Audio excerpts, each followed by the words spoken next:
Ready, go. Assalamualaikum warahmatullahi wabarakatuh. Sirih berlipat, sirih pina, sirih dari Pulau Mutiara. Pemanis kata, selamat datang. Awal bismillah, pembuka bicara. Nama diberi Nur Alia Maisara binti Zahari dari SMK Seri Jengka, Sekolah Kluster Kecemerlangan KPM. Saya merupakan pelajar tingkatan 5 di sekolah saya. Saya akan menceritakan sedikit sebanyak tentang novel yang saya baca. Judul novel ini ialah Mat Kilau yang menceritakan tentang kebangkitan pahlawan di negeri Pahang. Novel ini mempunyai helaian muka surat sebanyak 333 dan mempunyai bilangan bab sebanyak 31. Novel ini ditulis oleh Abdul Latif bin Talib yang telah menerbitkan pada tahun 2022. Penerbit novel ini juga telah menerbitkan pelbagai jenis buku mengenai sejarah.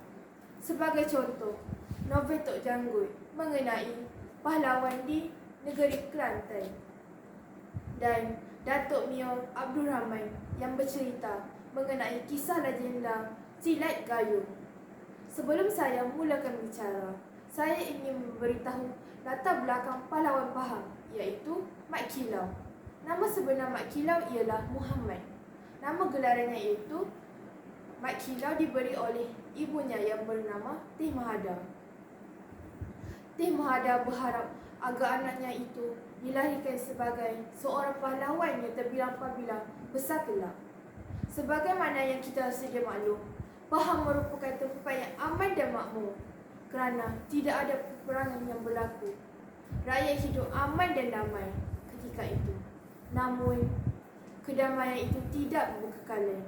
Bermulanya sengketa perang adik-beradik yang menyebabkan Pahang terus bergolak. Berbagai masalah dan konflik yang mula melanda Pahang hingga bermulanya penjajahan di negeri Pahang oleh pihak Inggeris. Tujuan utama orang asing itu adalah untuk mengaut hasil kekayaan bumi Pahang.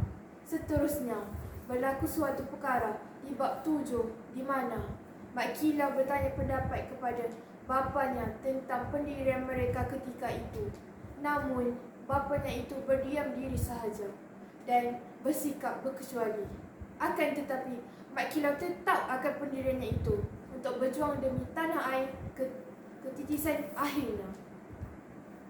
Pada bab yang ke-20 menceritakan pertempuran antara Mat Kilau dengan orang Inggeris. Mat Kilau dan pengikutnya berusaha sedaya upaya dalam memenangi pertumpahan darah tersebut. Namun begitu, niat Mat Kilau terpaksa dibatalkan. Ini kerana tentera Inggeris yang dilengkapi dengan pelbagai alat senjata yang canggih, walhal Mat Kilau dan pengikutnya hanya mempunyai senjata kampung. Pada hari Jumaat, tanggal 26 Disember 1969, negara digemparkan dengan berita seorang lelaki yang berusia 122 tahun yang mengisytiharkan dirinya sebagai Mat Kilau di Masjid Pulau Tawang. Berita ini mendapat perhatian Tun Abdul Razak, Timbalan Perdana Menteri ketika itu. Berita-berita yang mengatakan bahawa Mat Kilau ialah Mat Silam itu ada kebenarannya. Pahlawan itu menghilangkan diri pada zaman penjajahan dahulu. Oleh itu, kisah Mat Kilau ini kita dapat peroleh banyak pengajaran dan iktibar agar kesilapan yang berlaku dahulu tidak diulangi.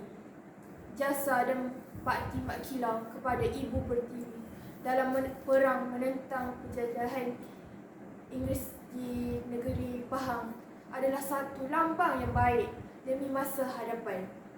Jasa beliau wajib dihargai dan patut dikenang dari zaman ke zaman. Ini adalah kisah Mat Kilau, pahlawan Pahang. Sekian daripada saya. Wabillahi taufiq wal hidayah. Wassalamualaikum warahmatullahi wabarakatuh. Terima kasih.